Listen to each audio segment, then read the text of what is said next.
सो इस क्लास में हम लोग फ्रिक्शन के बारे में पढ़ेंगे।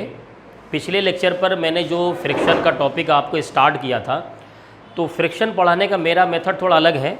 एक्चुअल में फ्रिक्शन में जो कॉन्सेप्चुअल चीज़ें हैं, है ना, कि जो सबसे पहले स्टार्टिंग में आपको बुक में मिलेंगी, वो है स्टैटिक और काइनेटिक फ्रिक्शन के बारे में। अच्छा, फ्रिक्शन एक ऐसा फोर्स है जिसको विजुअलाइज भी किया जा सकता है, मतलब कि फील किया जा सकता है। तो मैंने पिछले लेक्चर में आपको सीधे इसका प्रैक्टिकल एप्लीकेशन पढ़ा दिया था, ताकि जब मैं आपको इसका कॉन्सेप्चुअल टॉपिक पढ़ाऊँ और इसका कॉन्सेप्ट ना आपको दूँ और आपको स्टैटिक और काइनेटिक में डिफरेंस करना आ जाए। इसलिए मैंने क्या किया था कि पहले इसके क्वेश्चन मैंने आप करा दिए थे हायर लेवल के। आज मैं इसको एकदम बेसिक लेवल पर आपको स्टार्ट करूँगा कि आखिर फ्रिक्शन होता क्या है और फ्रिक्शन में जो स्टैटिक और काइनेटिक फ्रिक्शन होता है इसको हम कैसे समझते हैं। ठीक है, तो सबसे पहले बात करते हैं अगर फ्रिक्शन की। फ्रिक्शन तो जैसा कि मैंने बताया था कि जब भी किसी दो बॉडी के बीच में रिलेटिव मोशन होगा तो वहाँ पर फ्रिक्शन फोर्स आपको देखने को मिलेगा। जैसे मान लीजिए यहाँ पर इस सरफेस पर एक ब्लॉक रखा हुआ है, ये सरफेस फिक्स है। आपने ब्लॉक जो मास m है, आपने F फोर्स लगा करके इसको मूव कर रहे हैं या मूव करने की कोशिश कर रहे हैं। मेरी बात पर ध्यान दीजिएगा। एक होता है मूव करना, यानी मैंने फोर्स लगाया और वो ब्लॉक चल दिया। एक होता है मैंने फोर्स लगाया लेकिन ब्लॉक को मैं मूव नहीं कर पाया। तो दोनों वक्त में क्या होता है, दोनों एट ए टाइम उसमें फ्रिक्शन फोर्स वर्क करता है। यहीं पर फ्रिक्शन में क्या होता है, डिफरेंस हो जाता है। एक कहलाता है स्टैटिक और एक होता है काइनेटिक। कैसे होता है समझिएगा पहले कि फ्रिक्शन कैसे डेवलप्ड होता है।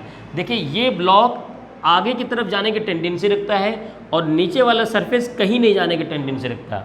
इसका मतलब दोनों के बीच में क्या है, एक रिलेटिव मोशन यहाँ पर पॉसिबल है या टेंडेंसी उसकी हो रही है। तो इस तरीके के मोशन में क्या होगा, वहाँ पर फ्रिक्शन फोर्स वहाँ पर एक्ट करेगा। तो जहाँ पर फ्रिक्शन कहाँ पर होता है, जहाँ पर कहा जाए कि रिलेटिव मोशन अवेलेबल हो, तो फ्रिक्शन फोर्स क्या करता है, it opposes relative motion, it opposes relative motion और अपोज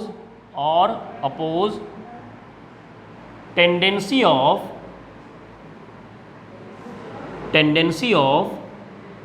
रिलेटिव मोशन। अब टेंडेंसी क्या होती है, इसको बहुत ही आसान इजी लैंग्वेज में समझिए आप।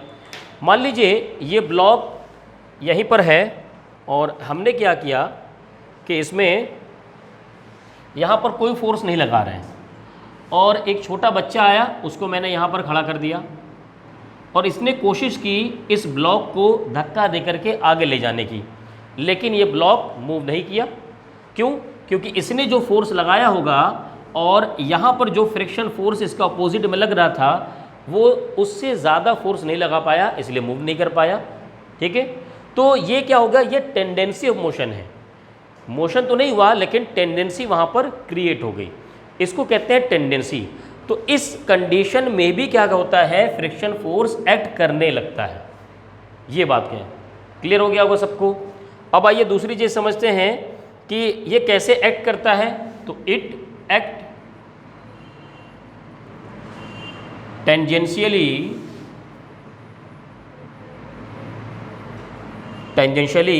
along the कॉन्टैक्ट, यानी कॉन्टैक्ट के अलोंग एक्ट करता है। जैसे कि ये छोटा बच्चा इसको राइट में मूव करना चाह रहा है, तो इसके अपोजिट में जहाँ पर ये कॉन्टैक्ट हो रहा है, इसी कॉन्टैक्ट के अपोजिट टेंजेंशियली जो टेंजेंट ड्रॉ करेंगे ऐसे होगा, तो यहाँ पर ये फ्रिक्शन फोर्स एक्ट करेगा। ठीक है, अब वो बात अलग है कि काइनेटिक होगा या स्टैटिक, इसके बारे में अभी डिस्कस कर लेते हैं हम लोग। अब बात करते हैं कि काइनेटिक और स्टैटिक में क्या डिफरेंस होता है। Static friction and kinetic friction, दोनों को बहुत आसानी से हम लोग समझ लेते हैं, बहुत ही ईजी लैंग्वेज में। चलिए मैं आपको समझा दे रहा हूँ, हमेशा के लिए याद हो जाएगा आपको। देखिए, वही एग्जाम्पल जो मैंने आपको बताया था एक छोटा बच्चा इस ब्लॉक को धक्का दे रहा है और ये मूव नहीं कर रहा, लेकिन मूव करने की टेंडेंसी इसके अंदर है, मूवमेंट नहीं है लेकिन मूव करने की टेंडेंसी है। इस कंडीशन में जो फोर्स एक्ट करेगा वो कहलाएगा फ्रिक्शन फोर्स, वो कहलाएगा फ्रिक्शन फोर्स। यानी हम कहेंगे कि when tendency of relative motion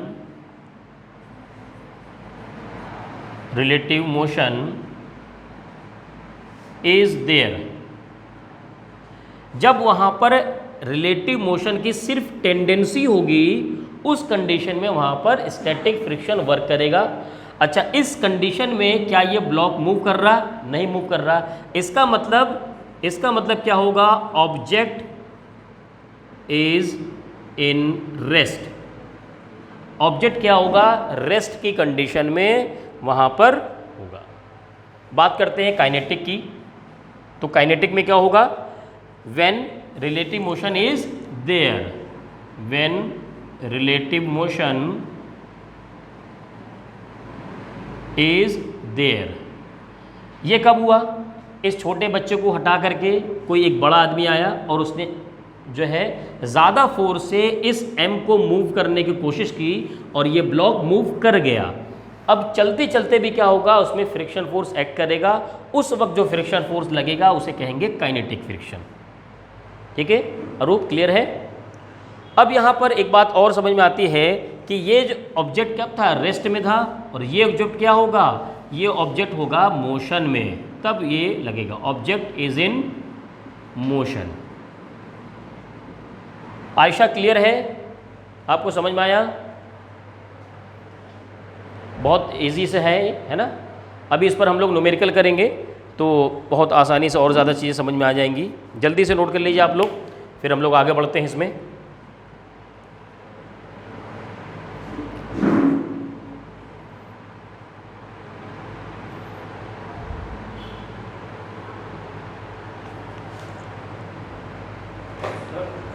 static friction से वही नहीं, मतलब जब एक फोर्स लग रही है कि कोई।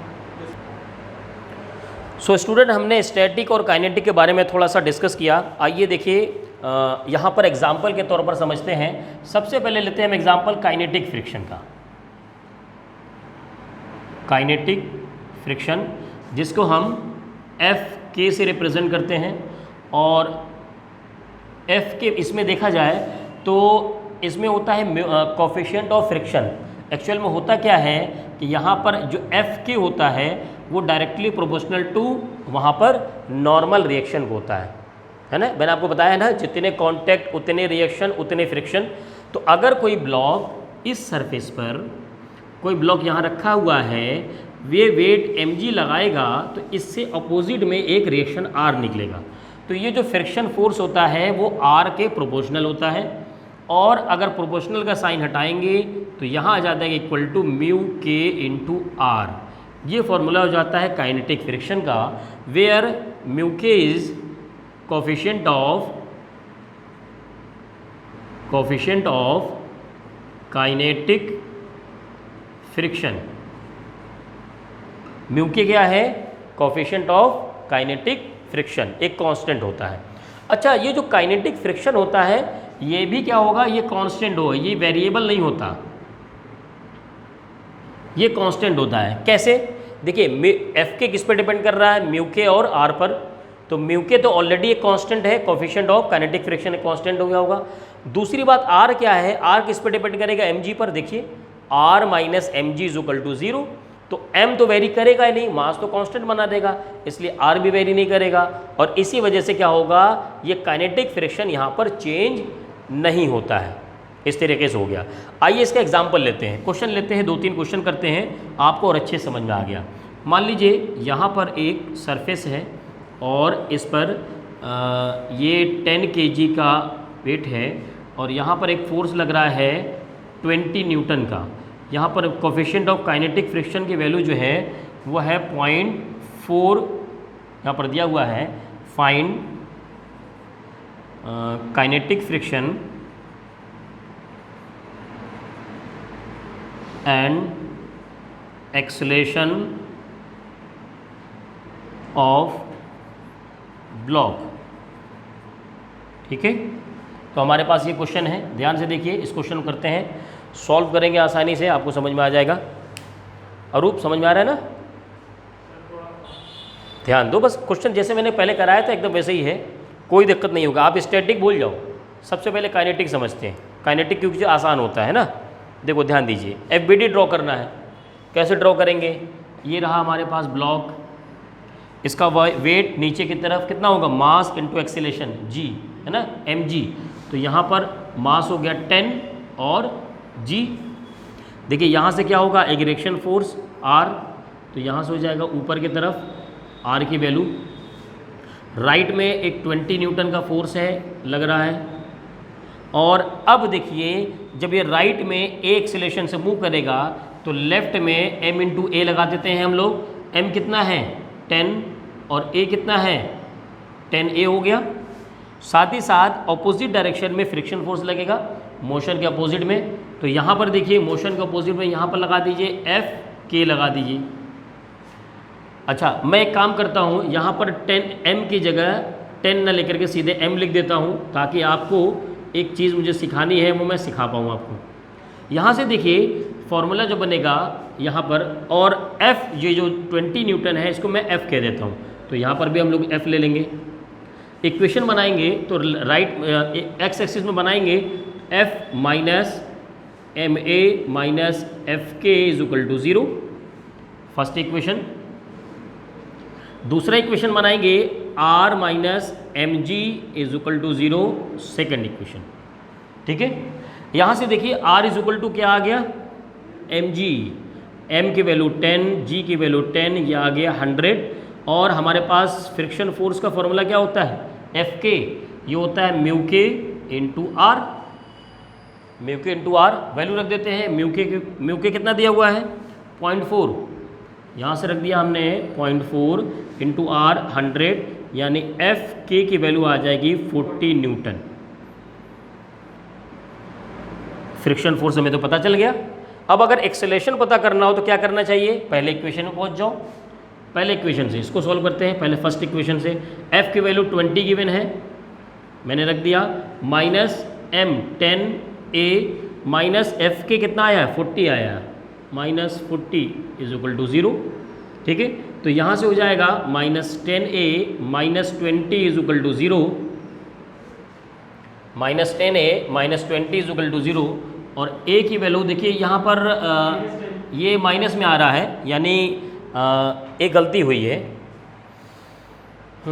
गलती यहाँ पर एक चीज़ हुई है हमसे, 10 kg 40, हाँ एक्चुअल में हमें ये लेना चाहिए था, आपको अगर एग्जांपल समझाना है तो 200 न्यूटन ले लो, 200। ठीक है, तो F की वैल्यू यहाँ पर ले लो 200। अभी मैं बताऊँगा क्यों मैंने किया ये। तो ये कितना आ जाएगा यहाँ पर? ये आ जाएगा माइनस 10A और प्लस 160 इज इक्वल टू 0। तो A की वैल्यू आ जाएगा माइनस 160 अपॉन माइनस 10, ये आ जाएगा 16 मीटर पर सेकेंड स्क्वायर। अभी मैं बताऊंगा क्यों मैंने यहाँ पर ये वैल्यू को बढ़ाया, है ना। मुझे इस क्वेश्चन में आपको क्या समझाना है तो वो समझिएगा। अक्सर लोग क्या करते हैं, R is equal to MG, अक्सर बच्चे पुट करने लगते हैं, कह रहे सर वो R ऊपर होगा MG नीचे, तो R is equal to MG। हर केस में R is equal to MG नहीं होगा। पहली बात तो ये मैंने समझाने के लिए क्वेश्चन कराया। दूसरी बात इस क्वेश्चन से हमें सीखना है कि फ्रिक्शन फोर्स अगर लग रहा है और बॉडी मोशन में है तो मास इनटू एक्सेलरेशन लगाना मत भूलिएगा, कि पता चला कि आप फ्रिक्शन का क्वेश्चन देख रहे हैं और आपने मास इनटू एक्सेलरेशन लगाना भूल गए। ठीक है, और तीसरी बात यह है कि क्वेश्चन सिर्फ और सिर्फ फ्रिक्शन के बेस पर या न्यूटन सेकेंड लॉ पे नहीं आता, बल्कि कंबाइंड करके आता है। जैसे ये क्वेश्चन कंबाइंड बन गया, न्यूटन सेकेंड लॉ भी लग रहा है इसमें, न्यूटन थर्ड लॉ भी लग रहा है और फ्रिक्शन के भी लग रहे हैं। ठीक है, आई थिंक सबको समझ में आ गया होगा। जल्दी से नोट कर लीजिए, फिर हम लोग आगे बढ़ते हैं। तो चलिए, हमारे पास एक क्वेश्चन है, इस क्वेश्चन में हमें सीखना है कुछ चीज़ें। कैसे करेंगे समझिए। सबसे पहले first of all we will draw FBD of this block. तो यहाँ पर ये ब्लॉक हमारे पास, इसका वेट mg। देखो, जो फोर्सेस आपको इजीली ड्रॉ हो सकते हैं पहले उसे ड्रॉ कर दिया करो। फिर जो कॉम्प्लिकेटेड लगे बाद में सोचो उसके बारे में। तो mg के बारे में तो कुछ सोचना ही नहीं, और जाहिर सी बात है ऊपर की तरफ रिएक्शन फोर्स r, मोशन इसका राइट में ही पॉसिबल है तो लेफ्ट में हो जाएगा यहाँ पर मास इनटू एक्सीलरेशन ma, और साथ ही साथ फ्रिक्शन भी अपोजिट में लगेगा तो ये हो जाएगा F, चलो K कह दिया हमने, ठीक है। हमें पता नहीं है अभी कि स्टैटिक की काइनेटिक, लेकिन मैं फिर भी अभी एक केस आपको पढ़ा रहा हूँ कि सिर्फ और सिर्फ जिसमें कि काइनेटिक चल रहा। अब बात करते हैं इसे F की। तो ये F क्या करेगा, अपने राइट में और लेफ्ट में ब्रेक होगा। राइट में कंपोनेंट एक इधर हो जाएगा और लेफ्ट में इधर हो जाएगा। मैंने आपको सिखाया हुआ है कि जो भी फोर्स ब्रेक होता है, रिजॉल्व होता है, या जिसका कंपोनेंट बनता है वो अपने राइट और लेफ्ट में, और ये जो राइट और लेफ्ट हैं, ये जो राइट और लेफ्ट है इन दोनों के बीच में 90 बनना चाहिए। मतलब ये और इसमें दोनों क्या है 90 में है। तो जिधर थीटा उधर कॉस, आप इधर लगाइए F cos 45 और इधर बनाइए F sin 45, ये हो गया। इसको छोड़ दीजिए, अब ख़त्म हो जाएगा। अब यहाँ पर देखिए फोर्स दो आ गए हमारे पास, और एक हो गया इधर F cos 45 and then vertical में F sin 45, बस सारे फोर्सेस आ गए। इक्वेशन ड्रॉ बना लेते हैं। एक्स एक्सिस में बनाएंगे तो क्या होगा, F cos 45 minus F K minus m into A is equal to 0, equation first. Vertical में देखेंगे तो r plus f sine 45 minus M G is equal to 0, equation second. अब देखिए यहीं पर एक बात समझ में आ गई कि r is equal to M G हमेशा नहीं होगा, जैसा कि मैंने पिछले क्वेश्चन में आपको बताया था। तो कभी भी रटना नहीं कि r is equal to M G रट डाला, नहीं, कभी नहीं करना ये काम, ठीक है। अब देखिए यहाँ पर हमें क्या निकालना है, चलो एफ के निकालना है। तो एफ के का तो फॉर्मूला हमारा क्या है भाई, एफ के इज इक्वल टू म्यू के इंटू आर, ये तो फॉर्मूला हम जानते ही हैं। अब हमें आर अगर पता चल जाए और म्यू के हमें दिया हुआ है तो हम पता कर सकते हैं। यहाँ से देखिए आर की वैल्यू क्या आ जाएगी, उधर लेके जाएंगे तो M G minus F sine 45, M की वैल्यू है यहाँ पर 4, जी 10 और एफ की वैल्यू यहाँ पर दिया हुआ है 10 अंडर रूट 2 इंटू साइन 45 मतलब 1 अपॉन रूट 2। रूट 2 से रूट 2 कैंसिल, 10 होगा, यहाँ पर होगा 40 माइनस 10 यानी 30। तो रिएक्शन फोर्स एक आ गया, आर की वैल्यू 30 न्यूटन। क्लियर है। दूसरा, अब यहाँ पर अगर हम वैल्यू रख दें तो एफ के आ जाएगा ना, तो एफ के इज इक्वल टू म्यू 0.3 और आर कितना है 30, ये आ जाएगा 9 न्यूटन। एक और आंसर आ गया हमारा, फ्रिक्शन फोर्स 9 न्यूटन। तीसरा क्या पूछा, एक्सेलेरेशन। एक्सेलेरेशन के लिए इक्वेशन फर्स्ट में जाना पड़ेगा, इक्वेशन फर्स्ट में सॉल्व करते हैं यहाँ पर ला करके इसको। तो देखिए एफ के वैल्यू क्या है भाई यहाँ पर, अच्छा पहले क्या कर दो, एम ए के वैल्यू लेकर के आओ, या वैल्यू रख देते चलो। एफ की वैल्यू है 10 under root 2 into cos 45 1 upon root 2 minus F K कितना है भाई 9 minus M A minus M यानी कि 4 ए इज इक्वल टू 0। ठीक है, तो मैं क्या करता हूँ 4a को उधर लेके जाता हूँ और यहाँ से ये cancel, 10 minus 9 is equal to 1 और वो उधर चला गया 4a, a की वैल्यू आ गई 0.25 मीटर पर सेकेंड स्क्वायर। ये आ गया तीसरा आंसर हमारा। ठीक है, तो इस क्वेश्चन में हमने क्या सीखा, इस क्वेश्चन में हमने सीखा कि कभी भी r is equal to M G put मत कर दीजिए, क्योंकि अलग अलग क्वेश्चन में r की वैल्यू अलग अलग पॉइंट्स पर क्या होती है, डिपेंड करता है वहाँ पर। ठीक है, नोट कीजिए। इसके बाद देखते हैं अगले क्वेश्चन की तरफ। तो हम लोगों ने काइनेटिक फ्रिक्शन के बारे में पढ़ लिया, अब आते हैं स्टैटिक फ्रिक्शन में। थोड़ा कॉन्सेप्चुअल चीज़ है, ध्यान दीजिएगा आप लोग, है ना। आसान है, कॉन्सेप्चुअल है, ध्यान देंगे बहुत आसानी समझ में आ जाएगा। तो पढ़ना है हमें स्टैटिक फ्रिक्शन।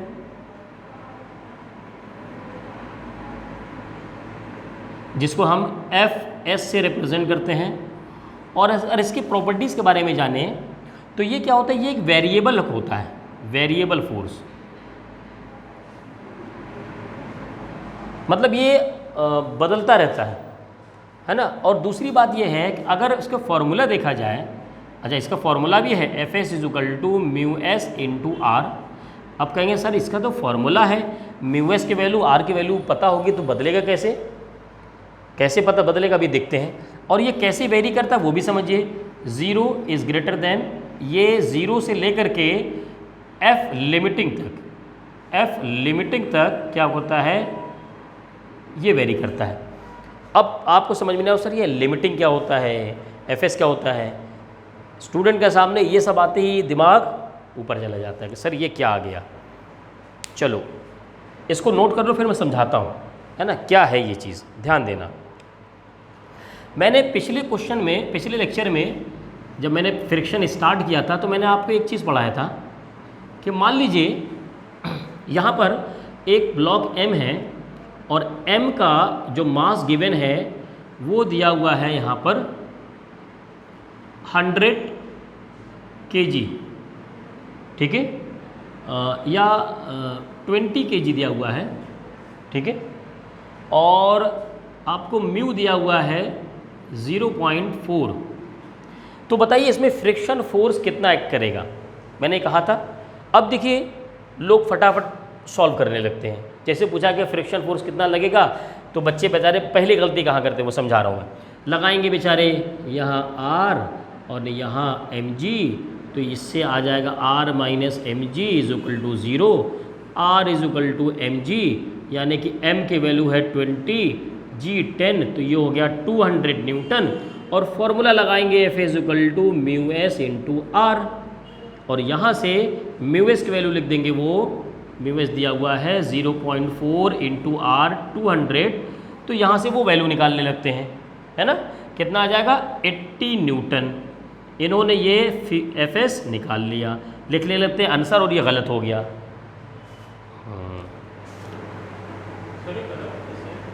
गलत कैसे भी बताता हूँ मैं, मीटिंग ज़रा स्टार्ट करते हैं दोबारा से। तो मैंने जो एग्जांपल लिया हुआ है यहाँ पर, फिर से मैं आपको बता दे रहा हूँ क्या एग्जांपल है। एग्जांपल में देखिए मैंने लिया हुआ है यहाँ पर एक ब्लॉक है, सिर्फ क्वेश्चन दिया हुआ है, उसका मास m है जिसकी वैल्यू 20 kg है, और यहाँ पर एक कोफिशिएंट ऑफ फ्रिक्शन 0.4 है। पूछा गया यहाँ पर फ्रिक्शन फोर्स की वैल्यू बताइए, सिर्फ फ्रिक्शन फोर्स। अब स्टूडेंट क्या करते हैं, सीधे FBD ड्रॉ करते हैं, ऊपर R नीचे mg, तो यहाँ से R की वैल्यू आ गई mg, और यहाँ से R की वैल्यू आ गई 200 न्यूटन। और फॉर्मूला चूँकि उनको याद रहता है Fs = μs × r, यहाँ उन्होंने Fs = μs × r लगाया और Fs की वैल्यू निकाल कर रख दिया। ये टोटली गलत है। कैसे समझिएगा, फ्रिक्शन फोर्स तब लगता है जब वहाँ पर रिलेटिव मोशन हो रहा हो या रिलेटिव मोशन की टेंडेंसी हो। आपके घर में अगर कोई अलमीरा रखा हुआ है तो उसके अंदर अभी चलने की टेंडेंसी नहीं आई है। अगर मोशन की टेंडेंसी अपने आप होगी ना और वो चलने लगेगा तो आप घर छोड़ के भाग जाएंगे, कहेंगे ये तो भूत है। तो जैसे ये ब्लॉक यहाँ तो रखा हुआ है ना, हमने एक्सटर्नल फोर्स इस पर लगाया ही नहीं, तो इसमें मूव करने की टेंडेंसी कहाँ से आ गई? F तो 0 है ना, तो हमने यहाँ पर कोई फोर्स लगाया ही नहीं, तो इसमें फ्रिक्शन फोर्स अभी कोई एक्ट नहीं कर रहा। फ्रिक्शन फोर्स कोई भी एक्ट नहीं कर रहा। तो ये फ्रिक्शन फोर्स आया क्या? ये जो फ्रिक्शन फोर्स आया इसी को हम कहेंगे F लिमिटिंग। क्या कहेंगे? F limiting. F limiting. तो यानी F लिमिटिंग क्या हो गया? F लिमिटिंग ये होगा मैक्सिमम अवेलेबल फ्रिक्शन। यानी यहाँ पर ये ब्लॉक 80 न्यूटन का फ्रिक्शन फोर्स लगा सकता है, लेकिन लगाया नहीं है। ये ऐसे समझो कि एक रिजर्व पुलिस फोर्स है, वहाँ पर 80 पुलिस वाले बैठे हुए हैं, लेकिन वो कुछ कर नहीं रहे हैं जब तक कि कोई आकर के वहाँ पर धावा ना बोल दे। अगर 2 आदमी आएंगे तो 2 पुलिस वाले जाएंगे, उससे लड़ लेंगे। अगर 3 आदमी आएंगे तो 3 पुलिस वाले जाएंगे, उससे लड़ लेंगे। अगर 10 आएंगे तो ये क्या करेंगे? 10 जा करके उससे लड़ लेंगे। ऐसे ही है। अगर मान लीजिए इसी क्वेश्चन में एक आदमी ने F = 10 न्यूटन फोर्स लगाया, 10 न्यूटन फोर्स लगाया। अब यहाँ पर इसका FBD ड्रॉ करके आप FS फाइंड नहीं कर सकते।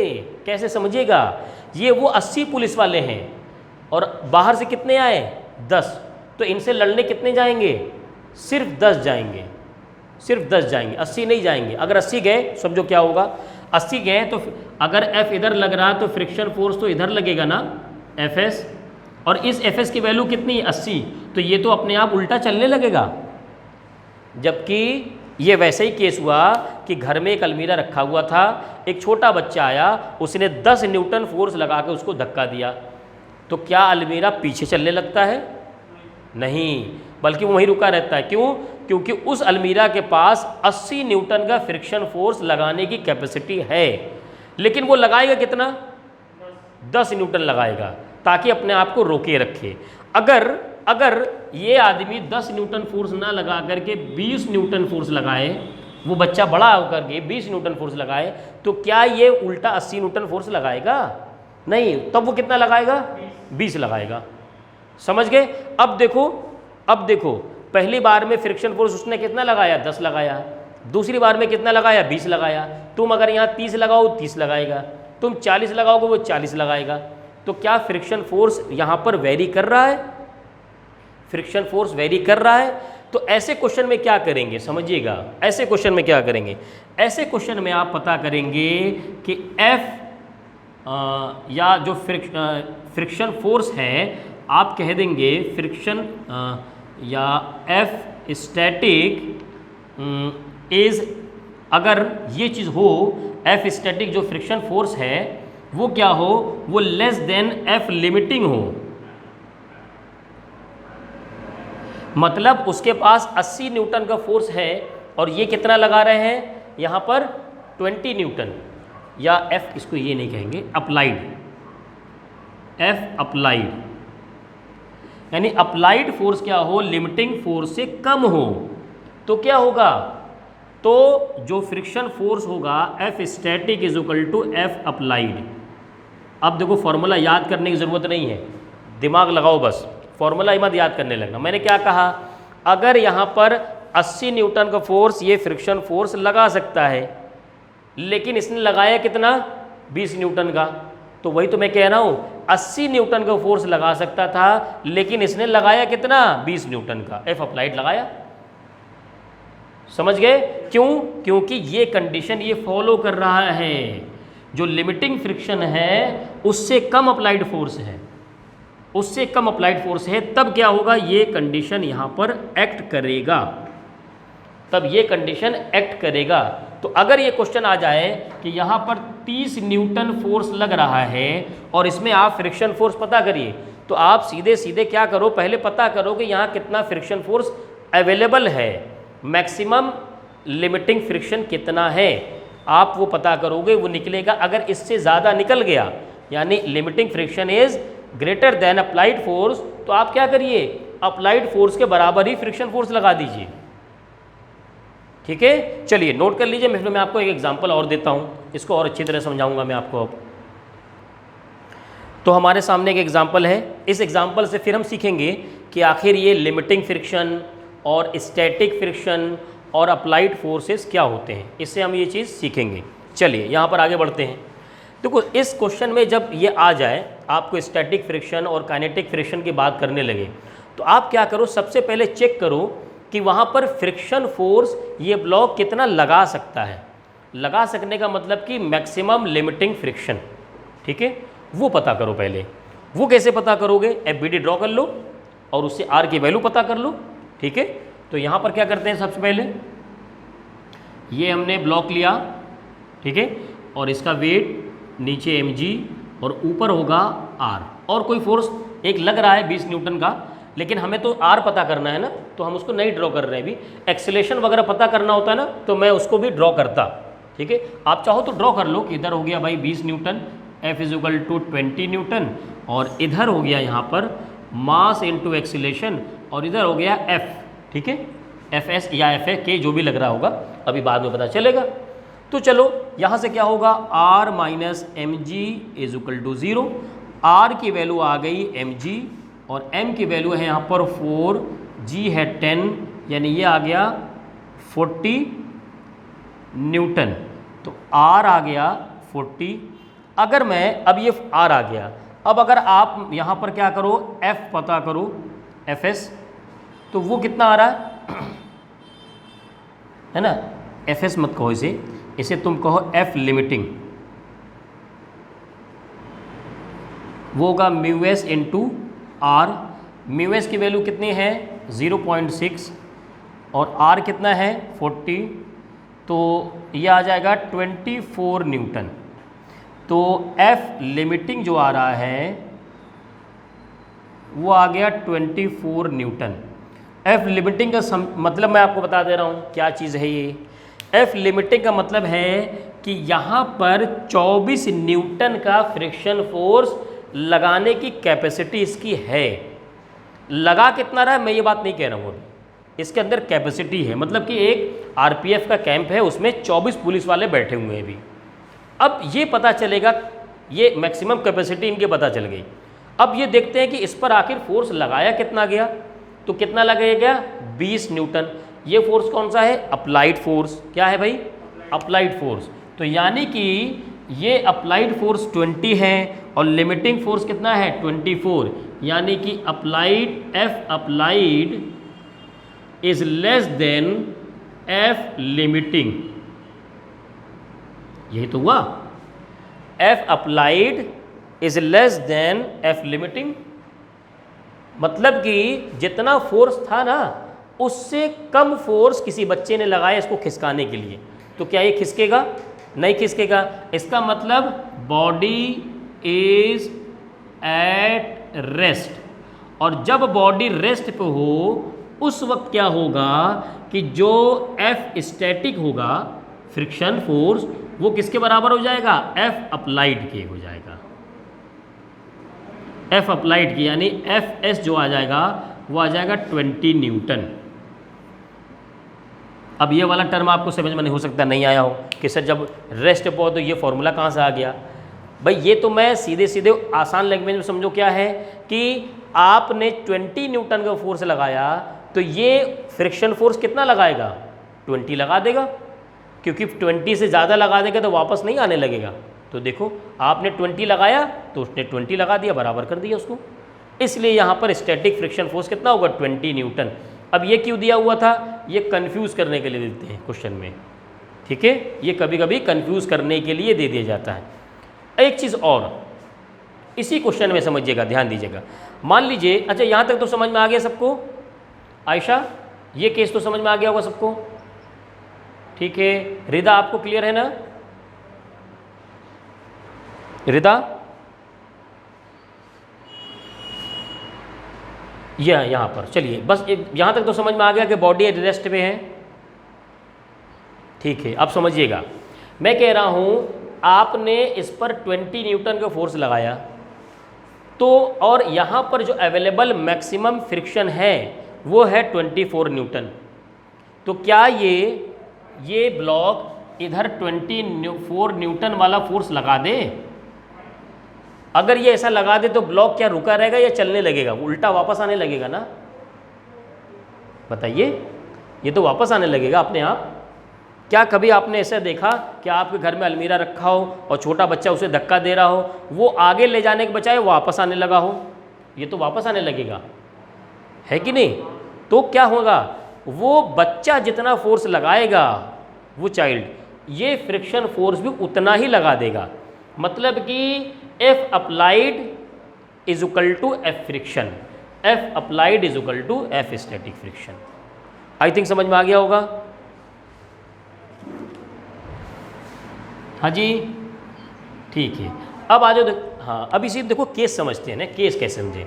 अच्छा मान लो ये जो छोटा बच्चा था ना वो 20 न्यूटन का फोर्स ना लगा करके अब आप खुद आ गए, अब आप बड़े हो गए भाई, और आपने लगा दिया 30 न्यूटन का फोर्स, आपने लगा दिया 30 न्यूटन का फोर्स। और जब आपने मैक्सिमम लिमिटिंग यहाँ पर देखा तो कितना आ रहा है 24, कितना आ रहा है 24। अब आप क्या कहेंगे, अब आप कहेंगे कि भाई F अप्लाइड जो है उल्टा हो गया, F लिमिटिंग से ज़्यादा है। इसका मतलब क्या होगा, ये अब चल देगा। तो body is is in motion, क्या कहेंगे भाई, मोशन कह देंगे। और जब मोशन कह देंगे तो अब ये कॉन्सेप्ट नहीं लगेगा, अब क्या लगेगा, F S is equal to mu S, अरे एफ के हो जाएगा ना, जब मोशन हो गया तो काइनेटिक हो गया, तो म्यू के इंटू आर, और म्यू के कितना हो जाएगा हमारा 0.4 दिया हुआ है इस केस में, और आर की वैल्यू हमारे पास था 40, तो यहाँ से हो जाएगा 16 न्यूटन, यहाँ से हो गया। हाँ जी, आवाज़ आ रही है ना, ठीक है। हाँ, तो मैं ये कह रहा था कि यहाँ पर जब अप्लाइड फोर्स लिमिटिंग फ्रिक्शन से ज़्यादा होगा तो बॉडी चल देगी, तो बॉडी मोशन में आ गई। जब बॉडी मोशन में आ गई, अब फॉर्मूला स्टैटिक वाला तो लगेगा नहीं, तो लगेगा म्यू के इंटू आर। अब म्यू के की वैल्यू कम दिया हुआ था, तो मैंने कम वाली वैल्यू रख दी, ये आ गया, ठीक है। अब एक बात और समझ में आती है, क्या स्टैटिक फ्रिक्शन ज़्यादा होता है या काइनेटिक फ्रिक्शन? तो हमेशा याद रखिए कि जो Fs होता है वो ज़्यादा होता है Fk से। Static friction is always greater than kinetic friction. अब सोचते हैं सर ये कैसे, तो प्रैक्टिकली समझो, फॉर्मूलेस मत समझो, प्रैक्टिकली। कोई गाड़ी खड़ी होती है ना, उसको स्टार्ट करना मुश्किल होता है, एक बार चल देती है ना तो आसानी से चलती रहती है। तो स्टार्टिंग में क्या होता है, स्टैटिक फ्रिक्शन लगता है, और जब गाड़ी चलती रहती है तो क्या लगता है, काइनेटिक फ्रिक्शन। तो static friction is always greater than kinetic friction, ठीक है। तो इस केस में हमने दोनों सीख लिए। अगर फोर्स 20 न्यूटन होगा पहले केस में तो स्टैटिक फ्रिक्शन लगेगा, कैसे पता चलेगा, क्योंकि वो लिमिटिंग फ्रिक्शन से कम है 20 न्यूटन। और अगर ये फोर्स एक्सटर्नल फोर्स 30 न्यूटन है तो लिमिटिंग फ्रिक्शन को एक्ससीड कर गया, इसका मतलब मोशन में हो गया, तो फॉर्मूला म्यू के लगा देंगे। अब समझ में आ गया होगा स्टैटिक फ्रिक्शन किस तरीके से वेरिएबल है और सेल्फ एडजस्टिंग है।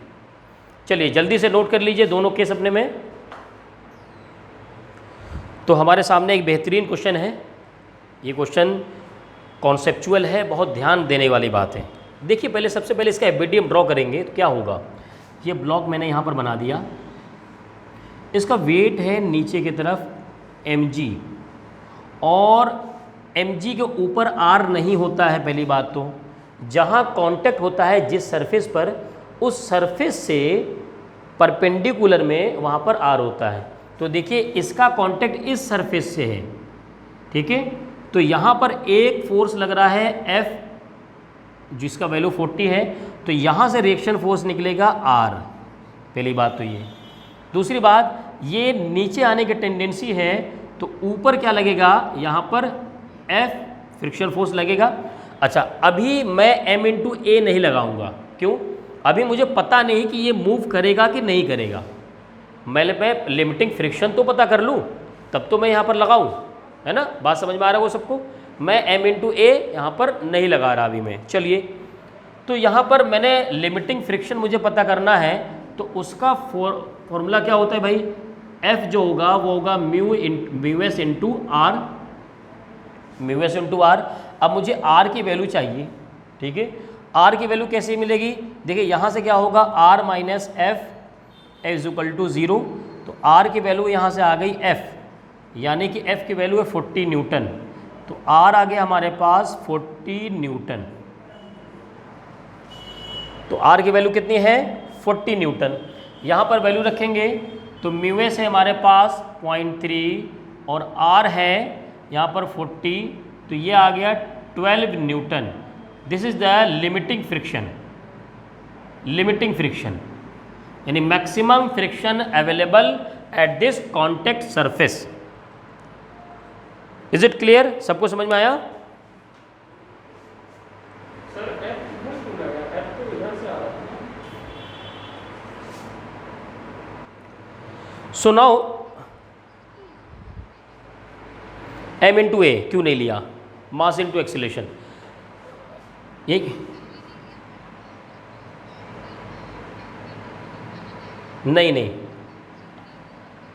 नहीं माना जाएगा, क्योंकि अगर मैं यहाँ पर इसको स्टैटिक प्रूफ कर दूँ कि ये मोशन में है ही नहीं तो M इंटू ए नहीं आएगा।